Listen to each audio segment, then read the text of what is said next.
we're going to begin with our keynote speaker this afternoon, Mr. Ted Jones. And, not Ted, Ned, I'm sorry, Ned Jones. Ned is the Deputy Director of the Election Integrity Network, and I'd like to draw your attention to Ned's bio and invite Ned up to share with us this afternoon. So I'm Ned Jones, and as Carl said, I'm the Deputy Director at the Election Integrity Network.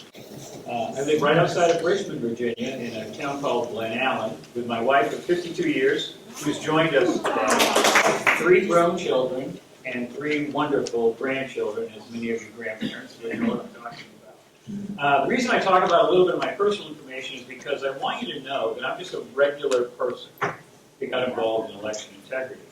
I had a long career in business and was involved in politics in New Jersey. I ran for city council in a town called Roseland. In the first year I ran, I lost by 4 votes. And I knew the 5 people that if they had voted, I would have won the election. Now the next year, Ronald Reagan ran for re-election. So when you looked at the ballot, well, it wasn't a ballot, it was a machine with levers. Ronald Reagan, Ned Jones, and he swept me into office. So I served as a councilman in New Jersey back in the 80s. And then for 40 years, I was very interested in politics, but I was probably like y'all. I participated with campaigns, knocked on doors, made phone calls, donated. I served as a poll watcher. I never was a poll worker. And left the running of our elections up to others. And what we found out in 2020 is what those others could do with our election process. Now in 2020, I was a poll watcher. I was assigned to a D precinct in Richmond. People were coming in to vote, and they were being told that they had already voted. And they said, no, I haven't. And it was that same issue. Someone had voted for them, and I didn't understand at the time what was going on. Remember, that was the COVID election. Everybody was voting by mail. It was very confusing. I figured it was a clerical mistake, or maybe they had requested a ballot or something. But then, after the election, in the following days, we heard about it all over the country. And so we have an example of it right here with us today. Something was up, and they would come to be known as phantom voters. So when I woke up the day after the election, I knew something was wrong. It just didn't seem right. And I was really ticked off and decided to turn my anger into action. I wanted to find out what happened in the 2020 election. So I became a citizen researcher. And I started looking at the process of our elections. And what I found was very interesting. The process of our elections is something that we ignored for years. But the left took over the process of our elections. Left-wing nonprofits with the same tax structure as your church were deeply involved in all aspects of our elections. And the funding for those organizations were, quote, charitable contributions, tax-deductible charitable contributions to organizations that were tax-free. And that money was put into the election process. And so I joined an organization called the Virginia Project. Remember, in 2021, we couldn't recover. We had a full-blown statewide election for governor, lieutenant governor, attorney general, and half of our legislature. So when I joined the Virginia Project as the election integrity director, I started investigating these left-wing nonprofit organizations. And I found that there's one that designs all the ballots and election materials for election offices. There's another one that provides tracking. If you vote by mail in Virginia, you can track your ballot as it goes through the system, and that's also a left-wing organization who's actually getting your personal information. They're not real audits, but they call them audits after the election. And so these left-wing organizations were throughout our system. But one that came to mind right away is called the Center for Voter Information. What they do is they do a mass mailing twice a year. Early in the year, they send out pre-populated registration forms to targeted individuals. And we're not sure where they get this list. They call them EBUs, eligible but unregistered, and they try to get these people to register. Later in the year, as we get closer to election season, as we call it in Virginia, they send out partially filled out absentee, I call it absentee, vote by mail ballot applications. Now, here's what happens. They have a special arrangement with the post office. they do not get the undeliverable mail back. In other words, if this mail can't be delivered at that address, they don't get it back. They get a list every day of voters or residents who have moved, died, gotten married, who are no longer at that address. And I don't believe in conspiracies, but think about what a nefarious operation could do with a list of voters who are no longer at their address. And I thought at the time, this could be the source of the phantom voters. In other words, they know the voter's not at that address. It's so easy to vote in Virginia with our horrible election laws. They could have been the source of the phantom voters. So from there, I went on to other organizations. Probably the most famous around the country was an organization called the Center for Tech and Civic Life. You may have heard of the donation that Mark Zuckerberg and his wife Priscilla Chan made to these left-wing nonprofits. Two of them exactly. One, the Center for Tech and Civic Life, was $350 million. Now, it's like he was giving it to a church. Same thing. He took a massive tax deduction, and the organization didn't pay a penny in taxes. What they did is they distributed all that money to 2,500 election offices around the country. 90% of it went to locations that Biden won. They put their thumb on the scale with $350 million to impact turnout. They had drop boxes everywhere. They helped with hiring people, and they had a huge influence on the 2020 election. And that's probably the most famous of these left-wing nonprofits. So then along comes 2022. By the way, we were very successful in Virginia in the 2021 election. In 2022, I joined the Election Integrity Network and spent the whole year doing more investigations, putting on summits on election integrity around the country, and in April of that year, formed a new group called the Citizens Research Project. Now, the Citizens Research Project is a meeting that we hold every week. We're up to 500 on our mailing list now. We average 100 people on our Tuesday night calls at 6 p.m. Eastern, and we're doing a deep investigation into these left-wing nonprofits. We started the organization because of a new project of, again, the Center for Tech and Civic Life. It's called the U.S. Alliance for Election Excellence. Now, some people call it Zuckerberg 2.0. It's not Mark Zuckerberg this time. It's another funding stream, and it's only $85 million, not $350 million, but it's a very similar model. They're going after election offices, offering them grants or membership in this alliance. Now, 24 states passed a ban on any outside influence like this coming into the election system. Virginia was one of them. We went a little bit further. Our wonderful Attorney General put out an opinion to all election officials telling them they cannot participate with this alliance. But there were 23 other states that had a ban. 6 other states passed a ban, but their governors, if you can imagine, vetoed them. So they vetoed a ban to let this third-party money into the election. So we've been tracking the alliance. And here's the great news. Because of citizen activism all over the country, 4 of these grants were flat turned down. In 2020, none of the Zuckerberg grants were turned down, but 4 out of 10 were turned down already this year.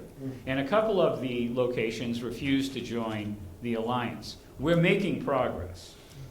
As we went through 2022, the Citizens Research Project grew, and in the fall, we put in another project for the USPS. Now, the USPS is the largest precinct in our election. Think about it. They handled 130 million ballots in 2020. And vote by mail is being pushed all the time. And I'm not a nonpartisan organization, so I use the word conservative and radical liberal nut job as the other party. We don't want to use party names. But they are pushing for 100% vote by mail because they know. In the words of Jimmy Carter, way back in 2005, after the Baker-Carter Commission came up with this, he said, the easiest way to commit voter fraud is vote by mail. That's why it's been discontinued in all European countries. So that's why the left pushes for vote by mail. Now, the funding stream for these left-wing nonprofits, as I said, are the left-wing billionaires. Soros, Zuckerberg, Gates, guy Omidyar, who started eBay. That's the funding for the left-wing nonprofits. However, what we've discovered now, and many of you know, the government, our government, is now deeply involved in our election processes. In March of 2021, Biden signed an executive order that turned every agency in the government into a voter registration, vote-by-mail education operation. The executive order that he signed says whenever anyone, he didn't say citizen, anyone, approaches the government for any reason, they're to be registered to vote and they're to be educated on how you vote by mail. Now, in the fine print, the states can opt out because all of our elections are run by our states. But there's only a couple that have. And so since March of 2021, there's been this massive voter registration operation. And it's gone beyond that. In 2016, a project was started on college campuses that we found out about last year called the All-In Campus Democracy Challenge. And today, they're on almost 1,000 university campuses. They're extremely well funded. They're in all 50 states. They claim they're targeting 10 million student voters. Now, one of the goals of the left is to change our electorate. And in 2011, a gentleman, and I won't get into his history, but his name is David Becker. He's a radical activist progressive. He started an organization called the Electronic Registration and Information Center, which some of you may have heard of as ERIC. But what he said then was, well, here's what's wrong with our electorate. It's too white, it's too rich, and it's too smart. We need to create the new American majority. People of color, single women, and young voters. Well, here's one of the ways they're going after young voters on college campuses. The All-In Campus Democracy Challenge, I call it recruiting. They call it registering young voters on campus. And then providing, I call them pop-up precincts, voting locations on those campuses so those students can vote. Because in many states like Virginia, even if you're registered at home in West Virginia or North Carolina, you can vote at your campus address. Think about it. These young college students vote 85 to 90% for the progressive issues and party. And this is a massive operation. Now, where does the federal government get involved?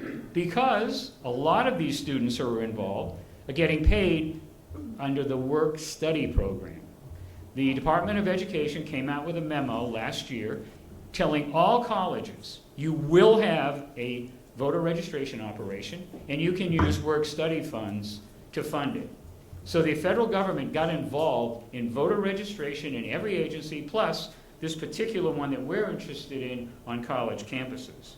Now, the All-In Campus Challenge is a project of an organization called the Civic Nation. That's another left-wing nonprofit. That's what's funding this campus operation. They also started something called When We All Vote. That's Michelle Obama's voter registration operation, and they're targeting those single women. Now, the directors on this organization are all former Obama staffers, and their director, chairman of the board, is Valerie Jarrett, which many of you will remember was, I think she was chief of staff for Obama in his White House. So this group is all part of a massive voter registration operation to change the makeup of our electorate. However, they're not happy with the college. They've gone to the high schools now. Generation Citizen is an organization that is going to high schools, along with the League of Women Voters, to register 16 and 17-year-olds who will be 18 at the next election. And they know that if they get their smartphone and their email as they register them to vote, they can hammer them with their agenda for 2 years, and they'll be voting at age 18. Now, I know this because I just watched, well, I don't really watch, I listen to these crazy left-wing seminars, but a lady from the League of Women Voters says, oh, it's really easy. We just find out when they're having the English class or writing skills class for seniors, they all have to take it, and that's how we find the kids that are the right age to sign them up to vote. A lot of this activity on the colleges and in high schools is being done without the knowledge of their parents. This is not something that's shared with the parents. The other thing that Generation Citizen does, and this came up earlier today, they recruit college students to take civics so that they can put those students into school systems after they graduate to teach what's called the new civics. And you can only imagine what they're talking about when they talk about the new civics. And again, Generation Citizen, it's the same funding stream from those left-wing donors. Now here's the good news. We know what's going on. We're finding out more every day. We have a national network that Lynn Taylor's going to talk about this afternoon. We're giving people something to do to fix our elections. Somebody brought that up earlier. People want something to do. They're ticked off like we are. And it isn't just about an election or election season, as we call it in Virginia. It's a permanent, year-round involvement in the process of our elections, which we ignored for way too many years. And we tell everybody that we meet, be a poll worker, be a poll watcher. You want to find out what's going on? That's how you do. You learn the system. And you're effective, and you watch. It's like the post office. You know, it is the largest precinct, and there's no observation, and there's no scrutiny from the public. We can be in any precinct in the election, but we can't be in the post office. We've tried. We have a working group for the post office, and they absolutely refuse. They are not transparent at all. And I say, what do you have to hide, you know? It's a government operation, but this is what we run into. Think about the DOJ. The DOJ set up a hotline for election officials in case they felt threatened to call in these threats so that the FBI would go investigate them.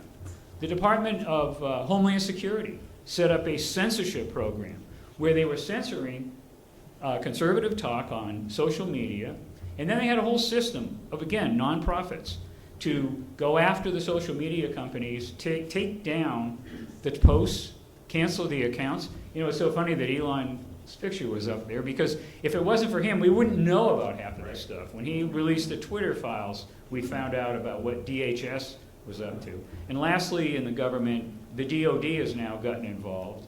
Our Special Ops Command has contracted with a artificial intelligent bot to monitor social media traffic, and you know what they're going to be looking for. But it's just an incredible use of our federal government.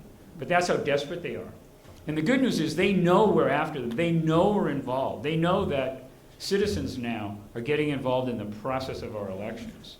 And you know, that's the answer. There is no smoking gun. The government's not going to save us. We have to do it. Anyone in your networks, anyone that you talk to, your organizations, have to get involved, not in the campaigns per se, but in the process of our elections. We have to take it back. It's going to happen with citizens like you all and the people that we talk to from all around the country. And again, I thank you for the opportunity to speak to you today, and we'll take any questions that you might have.